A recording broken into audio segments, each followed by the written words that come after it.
भगवान श्री कृष्ण से श्रावण अधिक मास के कृष्ण पक्ष की एकादशी का महत्व सुनकर धर्मराज युधिष्ठिर कहने लगे कि हे भगवान, श्रावण शुक्ल एकादशी का क्या नाम है? व्रत करने की विधि तथा इसका महात्म्य कृपा करके कहिए। भगवान श्री कृष्ण कहने लगे कि इस एकादशी का नाम पुत्रदा एकादशी है। इसके सुनने मात्र से ही वाजपेयी यज्ञ का फल मिलता है। अब आप ध्यानपूर्वक इसकी कथा सुनिए। श्रावण पुत्रदा एकादशी की व्रत कथा के अनुसार द्वापर युग में महिष्मती नाम की नगरी में महिजित नाम का राजा राज्य करता था, लेकिन उसका कोई पुत्र नहीं था, जिसकी वजह से वो दुखी रहता था। उसका मानना था कि जिसके संतान न हो उसके लिए यह लोक और परलोक दोनों ही दुखदायक होते हैं।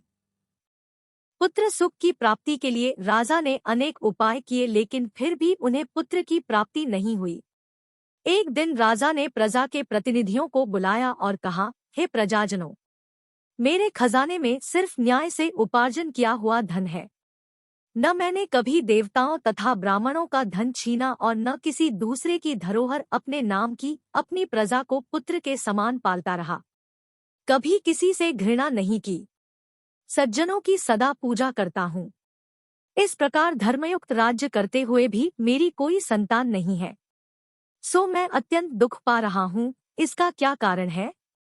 राजा महिजित की इस बात को विचारने के लिए मंत्री और प्रजा के प्रतिनिधि वन में गए, जहाँ राजा की कामना की पूर्ति के लिए किसी श्रेष्ठ तपस्वी मुनि को देखते फिरते रहे।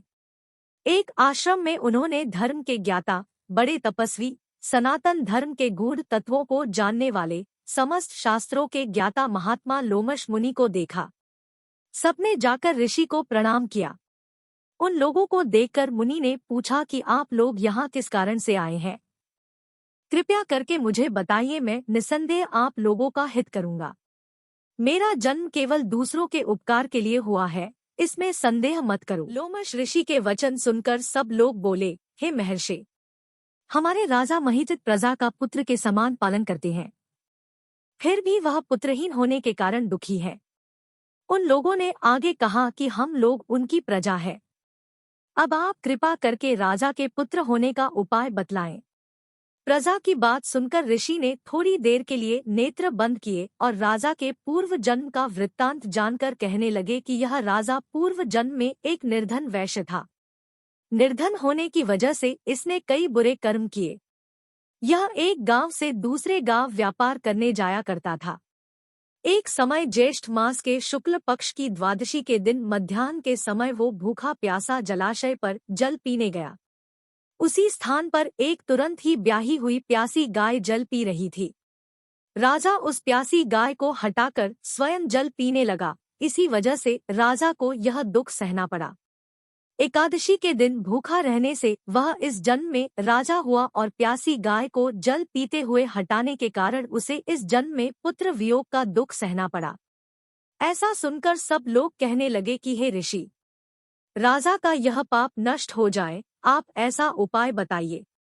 लोमश मुनि कहने लगे कि श्रावण शुक्ल पक्ष की एकादशी को, जिसे पुत्रदा एकादशी भी कहते हैं, अगर तुम सब लोग व्रत करो और रात्रि में जागरण करो तो इससे राजा का यह पाप अवश्य नष्ट हो जाएगा, साथ ही राजा को पुत्र की अवश्य प्राप्ति होगी। लोमश ऋषि के कहे अनुसार श्रावण शुक्ल एकादशी में सबने पुत्रदा एकादशी का व्रत और जागरण किया। इसके पश्चात द्वादशी के दिन इसके पुण्य का फल सभी ने राजा को दे दिया। उस पुण्य के प्रभाव से ही रानी ने गर्भ धारण किया और 9 महीने बाद उन्हें एक बड़ा तेजस्वी पुत्र प्राप्त हुआ। इसलिए है राजन, इस श्रावण शुक्ल एकादशी का नाम पुत्रदा एकादशी पड़ा। ये व्रत संतान सुख की इच्छा रखने वालों के लिए सबसे खास माना जाता है। कहते हैं, इसके महात्म्य को सुनने से मनुष्य सब पापों से मुक्त हो जाता है और इस लोक में सारे सुख भोगकर परलोक में स्वर्ग को प्राप्त होता है।